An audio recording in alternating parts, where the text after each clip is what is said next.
Hello friends, welcome back to my channel advance English 101। आज की इस वीडियो में हम लोग मात्र 3 एडवांस स्ट्रक्चर्स को सीखेंगे, जिसमें पहला है टेक अनड्यू एडवांटेज से बनने वाला स्ट्रक्चर, जिसका मतलब होता है गलत या नाजायज़ फ़ायदा उठाना। स्ट्रक्चर है subject plus helping verb plus take undue advantage of plus object noun या प्रोनाउन, उसके बाद आने वाला अदर वर्ड्स। पहला सेंटेंस है, उसकी शराफत का तुम नाजायज़ फ़ायदा उठा रहे हो।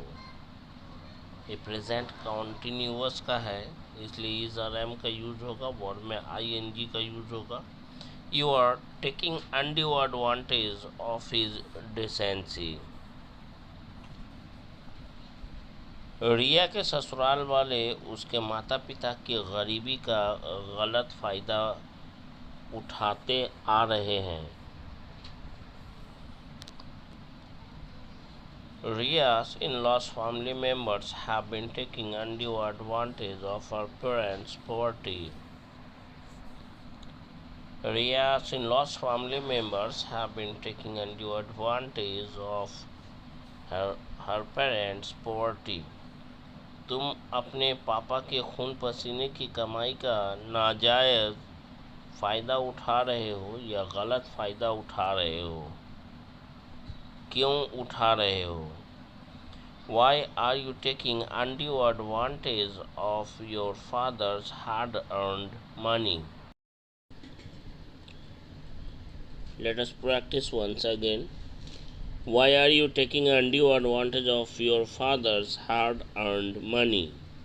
हार्ड अर्नड मनी का मतलब होता है खून पसीने की कमाई। फादर्स हार्ड अर्नड मनी मतलब पिता का खून पसीने से कमाया गया पैसा, पिता द्वारा या पिता का खून पसीने का कमाई। उसे अकेला समझकर नाजायज़ या गलत फ़ायदा उठाने की तुम कोशिश भी मत करना। You don't even try to take undue advantage considering him or her alone. To consider someone alone का मतलब होता है किसी को अकेला समझना। Considering someone alone किसी को अकेला समझकर।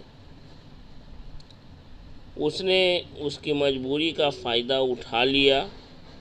यह सिंपल पास्ट का सेंटेंस है। सब्जेक्ट प्लस V2 का यूज़ होता है। ही टुक अनड्यू एडवांटेज ऑफ हिज और हर कंपल्सन। कंपल्सन का मतलब मजबूरी होता है। टेक फॉर ग्रांटेड हल्के में लेना, इस बात का ध्यान रखें, यहाँ पर टेक चेंजेबल होता है अकॉर्डिंग टू टेंस। टेक ही हमारा चेंजेबल होगा, सेंटेंस और टेंस के अनुसार टेक ही चेंज होगा। स्ट्रक्चर है subject plus take plus object, object case plus for granted. Object case क्या होता है? अगर सब्जेक्ट हमारा आई है तो ऑब्जेक्ट केस होता है मी। ही का हीम, शी का हर, दे का देम, ऐसे होता है। वह मुझे हल्के में ले रहा था, ये पास्ट का कॉन्टिन्यूअस है। Is are am plus verb के आईएनजी फॉर्म का यूज़ करते हैं। और जैसा कि मैं बता चुका हूँ, इसमें टेक चेंजेबल होता है। He is taking me for granted, तुम उसे हल्के में ले रहे हो। You are taking him for granted, you are taking him for granted. गलती से भी तुम उन्हें हल्के में लेने की कोशिश मत करना।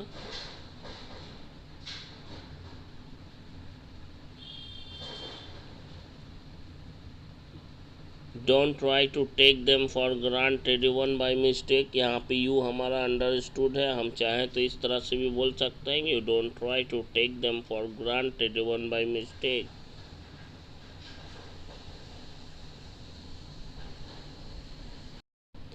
क्या तुम उसे हल्के में ले रहे हो? आर यू टेकिंग हिम और हर फॉर ग्रांटेड?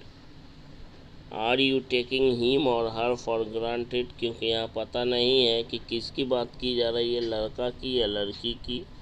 इसलिए दोनों में से आप कोई भी एक यूज़ कर सकते हैं। अपनी बीमारी को हल्के में ना लें या अपनी बीमारी को हल्के में मत लो। Don't take your illness for granted. Don't take your illness, don't take your sickness for granted. वह उसकी अंग्रेजी को हल्के में ले रहा था। He was taking his English for granted. He was taking his English for granted.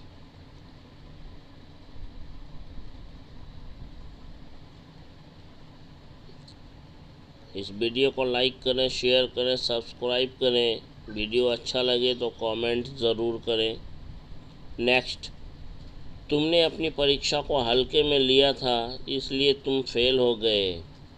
जैसा कि मैं बता चुका हूँ कि इस स्ट्रक्चर में टेक हमारा अकॉर्डिंग टू सेंटेंस चेंजेबल होगा।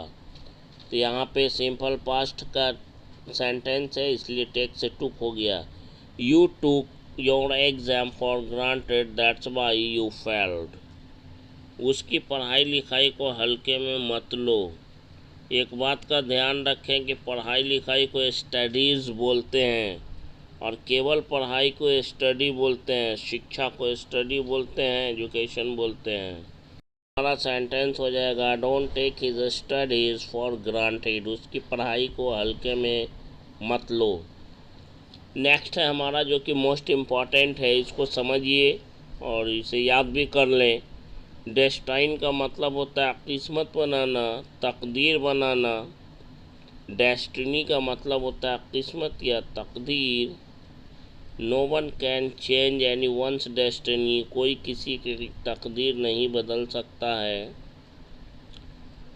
इसी पर हमारा आज का स्ट्रक्चर है रिटन इन वंस डेस्टिनी। किसी की तकदीर में लिखा होना, नसीब में होना।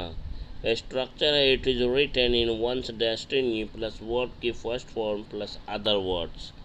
एक बात का ध्यान रखें कि यहाँ पे वंस की जगह पे आपको my, his, her, your, our, their according to need आपको लिखना है। जीना और मरना हर किसी की किस्मत में लिखा है। जीना और मरना हर किसी की किस्मत में लिखा है। It is written in everyone's destiny to live and die. हमारा सेंटेंस वो सेंटेंस होता है जो आप पूरे यूट्यूब पर खोज देंगे तो आपको नहीं मिलेगा। मैं उस टाइप का सेंटेंस डालता हूँ जो कि आपको काम आ सके। उसकी किस्मत में लिखा है मज़े करना। It is in his destiny, it is written in his destiny to have fun. It is written in his destiny to have fun. तुम्हारे किस्मत में लिखा था 25 साल की उम्र में एक कामयाब इंसान बनना। It was written in your destiny to become a successful person at the age of 25. It was written in your destiny to become a successful person at the age of 25. पूरे यूट्यूब पर आप खोज के दिखा दें ऐसा sentence, नहीं मिलेगा। मैं आपको लिख कर देने को तैयार हूँ, नहीं मिलेगा आपको ऐसा सेंटेंस। 35 साल की उम्र में इस दुनिया से विदा होना उसकी किस्मत में लिखा था, नहीं मिलेगा ऐसा सेंटेंस आपको। पूरे यूट्यूब पर आप खोज दें। It was written in his destiny to depart from this world at the age of 35। तो प्लीज़ यार, मैं बहुत मेहनत करता हूँ आप लोगों के लिए। अपने ग्रुप में हमारे वीडियो को शेयर कीजिए, सब्सक्राइब करने को कहें। लाइक आप खुद भी लाइक करें, शेयर करें, सब्सक्राइब करें और कमेंट करके ज़रूर बताएं ये वीडियो आपके लिए कितना हेल्पफुल है।